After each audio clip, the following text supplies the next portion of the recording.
Welcome to today's episode, a quiet space where we pause, reflect, and gently return home to ourselves.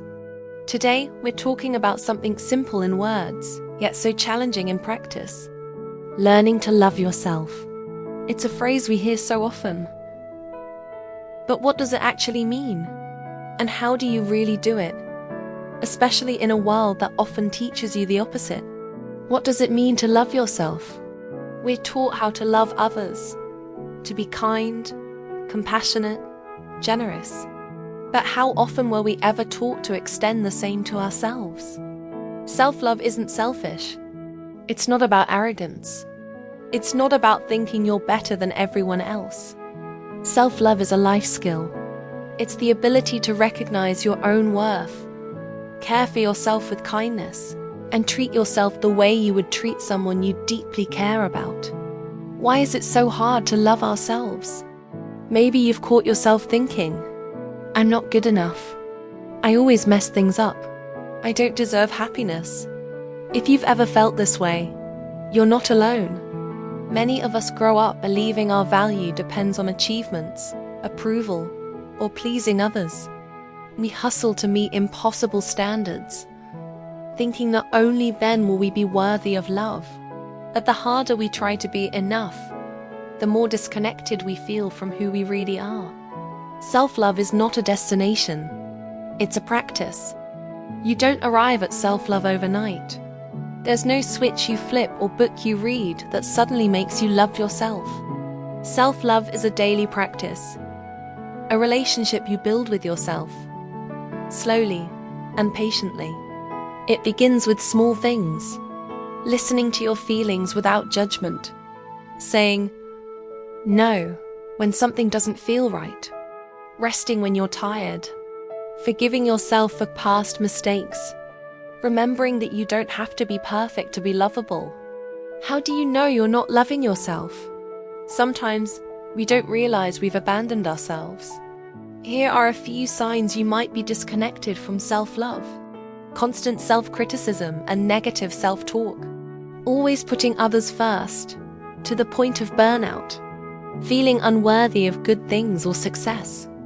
Letting people cross your boundaries, just to avoid conflict. Feeling lost, even when life looks fine on the outside. If you see yourself in any of these, it's okay.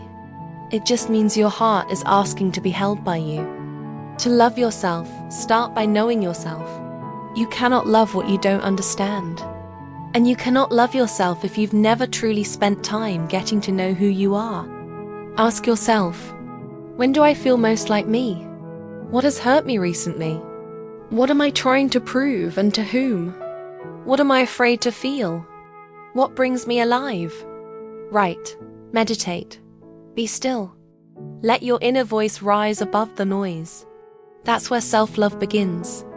Loving yourself means standing by yourself, even at your lowest. It's easy to love yourself when you're successful, admired, and doing well. But what about when you mess up? When you fail, lose your way, or fall short? Real self-love shows up when you say, I made a mistake, but I'm still worthy. I'm struggling right now, and that's okay. I'm human. I'm allowed to have bad days. Self-love is the root of self-worth. It doesn't come from being perfect. It comes from showing up for yourself, especially when no one else does. 5 small ways to practice self-love every day. 1. Speak kindly to yourself. Catch your inner critic and rewrite the script. Replace I'm failing with I'm doing my best.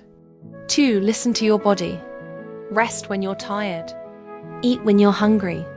Move when you feel stuck. Your body is not your enemy. It's your ally. 3. Set boundaries. Saying no is an act of love. You don't owe everyone access to your time, energy, or emotions. 4. Do something small just for you. Read a poem.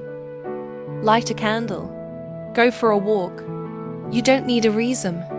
You're allowed to enjoy life. 5. Stop comparing. Your path is yours alone.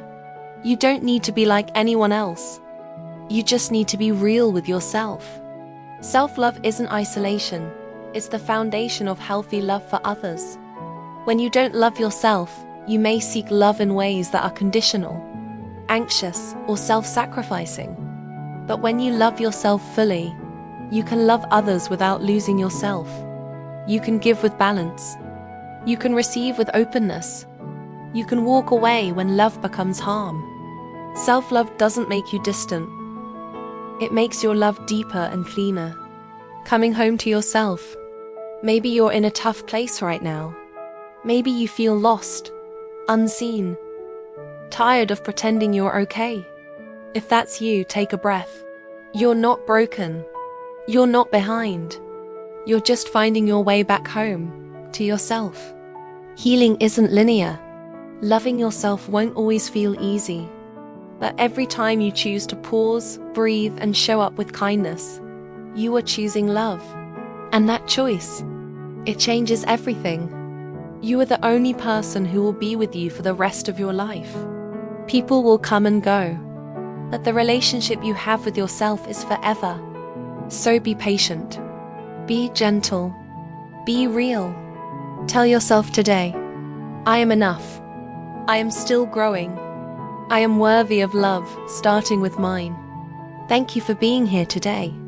If this episode touched you, share it with someone who needs to hear it too. And remember, you deserve love, especially the kind that starts from within. Until next time, take care of your heart.